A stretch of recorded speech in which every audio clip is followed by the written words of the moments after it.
What's up, everyone? I'm very excited to talk about this one. We're going to do the LaMelo Ball prospect development analysis.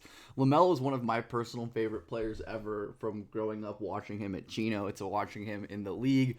I believe my first ever video on this channel was a LaMelo breakdown. That was when I was a freshman in college. A lot has changed for both me and LaMelo. But I think we have to start at the beginning for this analysis and talk about LaMelo's track, his development path, his growth from a 14-year-old playing up on varsity in Chino Hills to the player he is today. This one took some work, so I would love a like, comment, subscribe. All that means a ton. Let's see if we can get to. You guys destroyed the like goal last time, so 250 likes, and I'll do whatever the top comment says. 250 likes. I have faith in y'all. Just like I would have probably had faith in LaMelo after seeing him as a freshman had I been scouting with a critical eye. The stuff that he did playing as a 14-year-old on the best high school basketball team in the country was absurd. He was a confident off-catch attacker, and you could see all of the traits that would blossom when he became a star. His creativity as a playmaker, his incredible touch in the mid-range, his confidence as a shooter. And I remember a lot of discourse about his release, LaMelo's chucking it over his head, how is this ever going to work? But you could see the touch, and he physically didn't have the strength at that point to get his shots off, but yet he still was able to fire these over much taller defenders. Again, playing up in 17U AAU as a 15-year-old with Lonzo and LaMelo, able to get these shots off. And to me, this early kind of portion of LaMelo's development was all about creativity and problem solving. The only way LaMelo was going to get on the court at his 5'9", whatever he was by being a creative problem solver and showcasing his incredible feel. I think a lot has been talked about how the fast-paced Chino Hills transition environment really helped develop Lonzo and LaMelo's, and to an extent, feel, their instincts. And I think a lot of that is definitely true. Where LaMelo had to think of these creative solutions and build this incredible touch to, kind of survive. I love this play here. Pump fake, beautiful little twirl, floater from way out. This deep floater became a signature for LaMelo just because his touch was so damn dominant. And his confidence at this age always stuck out to me, even when he wasn't exactly scoring, Chino would do this thing where they'd push up the floor. LaMelo would instantaneously react with a behind-the-back dribble and pull from NBA range. And shots like this, they don't always go in, but a lot of them did, which I think built onto LaMelo as a sophomore at Chino, where he went from a role player on this really cool, high-powered transition offense to a heliocentric creator who averaged 30 and 10. And he took his, floaters off the catch and stuff and turned them into real creation stuff, where LaMelo was able to turn the corner here on this screen, get downhill, float over a much taller defender. He was really putting the handle and the pacing and the touch on display and starting to get a little closer to the rim. LaMelo was growing through every year, maybe 6'2", 6'3" at this point. I don't remember exactly, but great pace here, waiting for this drop big to go back to Onyeka before exploding into the rim, finishing through some contact there with the floater. You can see, again, LaMelo getting deeper into the lane here, which is a theme for him, as we'll get into, all the way towards where a restricted circle would be, finishing with incredible touch right there. And his handle is one of the best I've ever seen. It might be the best handle I've ever scouted, personally. And LaMelo's ability, I mean, maybe Kyrie, but LaMelo's ability to hit these kind of stops, double crosses, to change speeds and directions. He's setting up the hesitation, ball screens coming, nope, reject, extreme burst. And to me, LaMelo's quickness was always underrated. He was always kind of a smaller player, not super explosive, physical, strong. So I think that kind of got his athleticism underrated when he was always really quick. And especially off of these hesitation hang dribbles, he could really explode and kind of dominate. And again, we're going to see here LaMelo hitting a hang cross and going at the rim against, who's that, number 12? Zion Williamson. But again, going back to the initial win here, LaMelo looks like he's kind of getting his right hand towards the ball, maybe faking a shot, but boom, quick crossover, the burst, the creativity to go for a reverse around Zion and draw a foul. So that was sophomore LaMelo, a true heliocentric creator at the highest level of high school and AAU basketball, which is rare.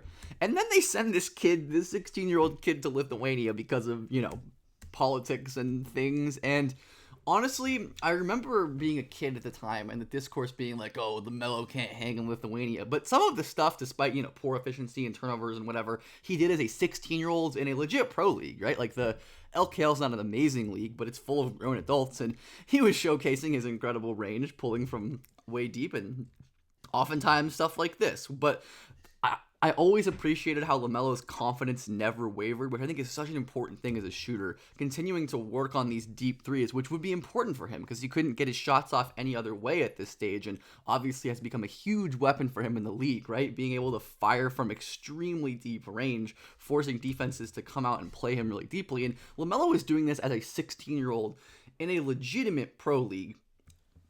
Now, I think this kind of stop in Lithuania taught LaMelo how to do a lot of like the minutia and iron out some of his issues that led to him being a star prospect, where these kind of like long floaters and stuff didn't work as much against grown adults that he couldn't separate from.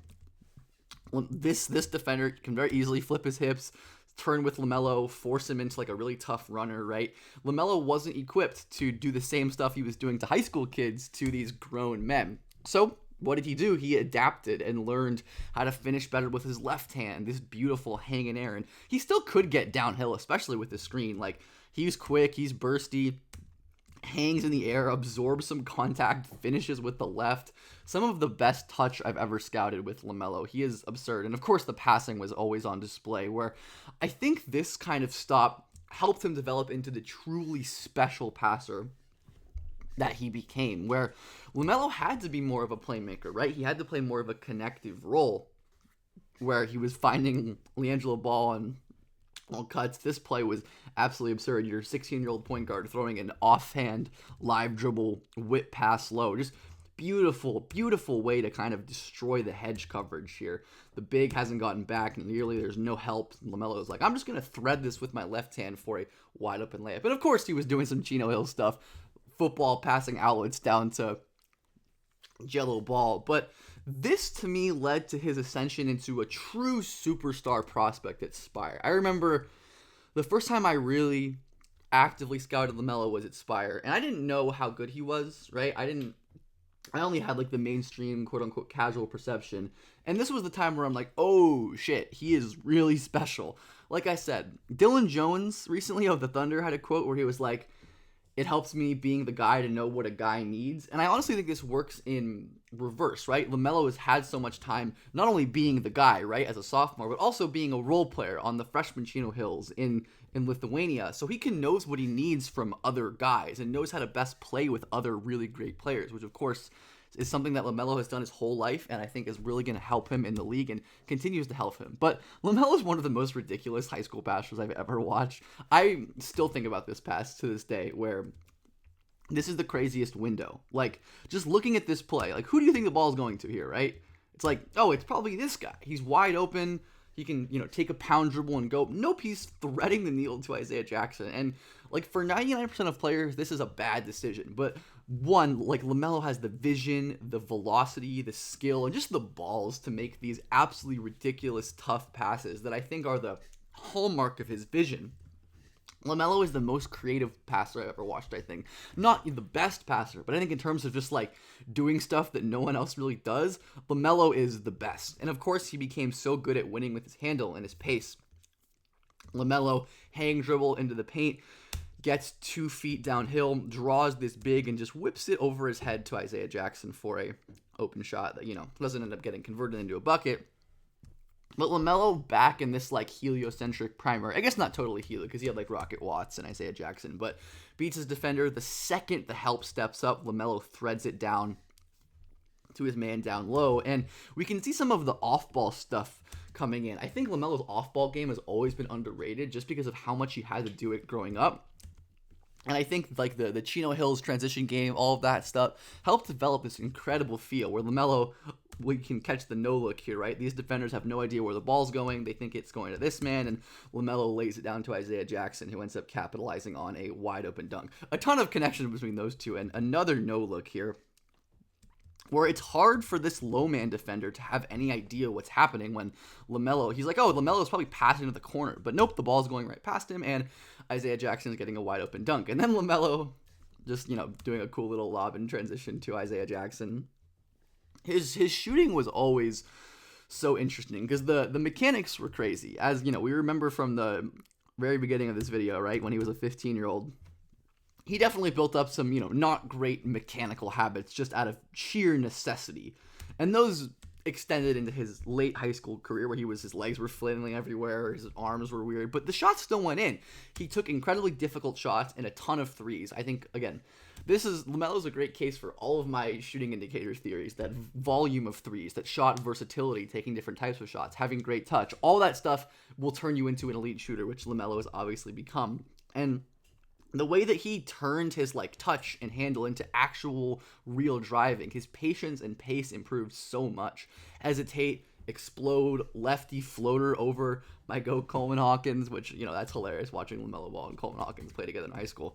And then LaMelo gets to the NBL where he really established himself as an elite prospect. To me, he was one of the best prospects that I've watched in quite some time. I had him number 1 in that class. I still feel good about that, even if, he might not be the best player from that class. But I think injuries have really screwed him over.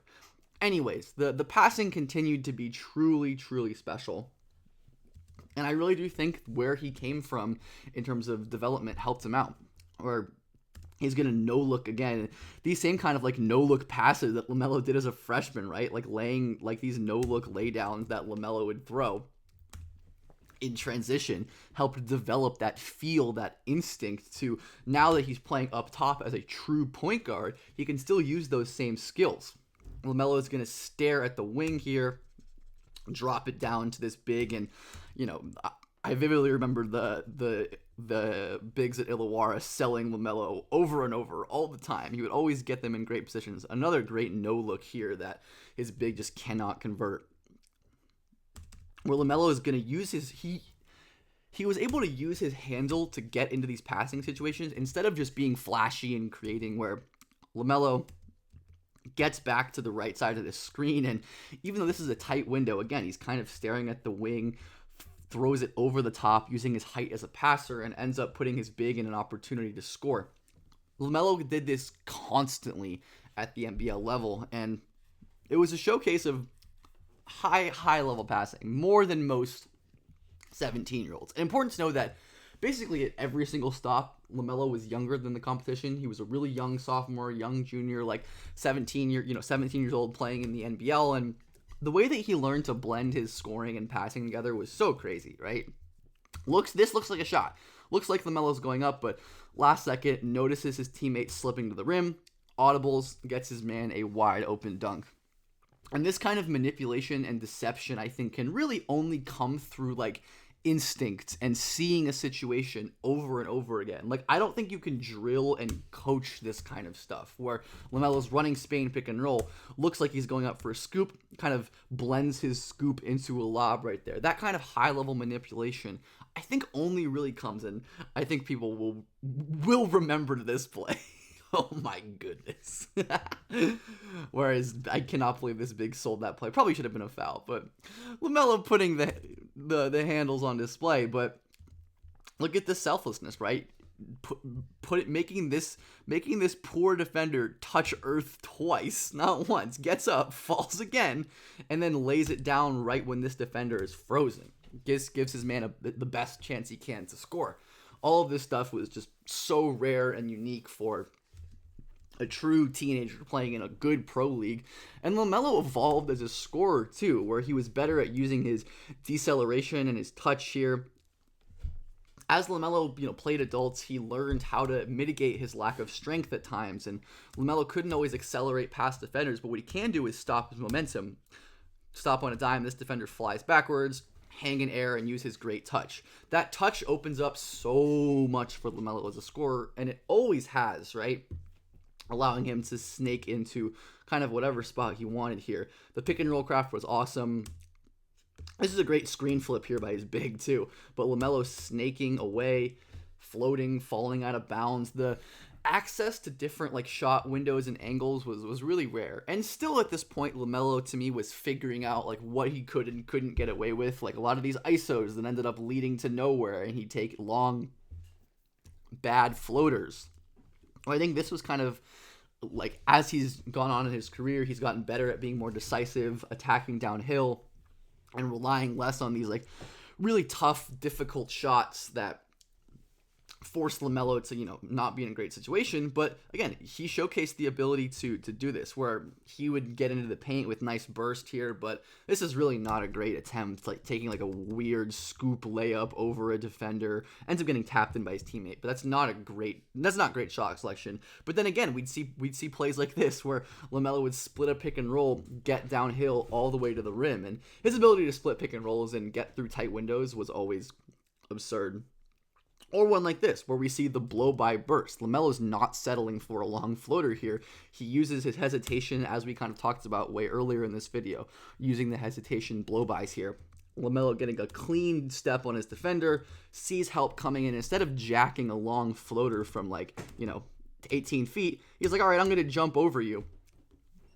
At this point, LaMelo is 6'6", 6'7", 6'8", whatever he is now, using that size and that height. And like I said, the off-ball stuff always overrated with him is he didn't have to do it as much as he got older because he was like the on-ball guy, right? He was the star playmaker. But LaMelo always had this cutting, moving gene where this is a great job, not just going immediately, right? Waiting for his defender to settle, to kind of not necessarily be moving, stop with momentum, and boom, LaMelo cuts back door, catches the ball, finishes a, not super easy layup, but with his touch, that's an easy layup. And then the shooting took such a huge leap in the NBL mechanically, where let's go back to just a year ago at Spire, where LaMelo's jumpers were not the prettiest all of the time, right? He was flailing his legs, as we talked about, but we get to his shooting sample in the NBL, and his legs are so much cleaner.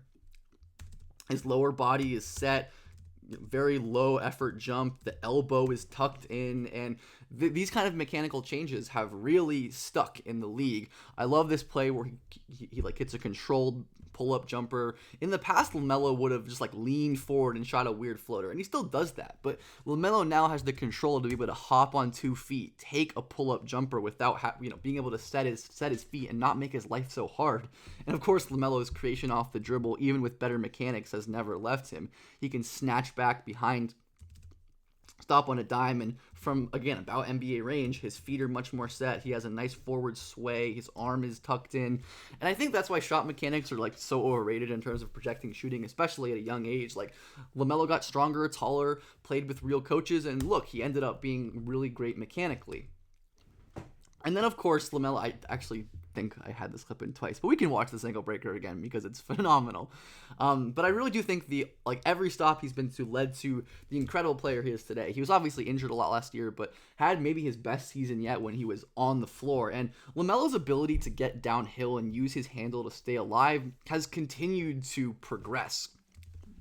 We see another beautiful split here, but LaMelo resetting against RJ Barrett, splitting through a really tight angle. His flexibility is incredible, and then finishing through that contact quickly is a pretty good low man for a guard, but LaMelo able to maintain his balance, go chest to chest, and finish with the left hand.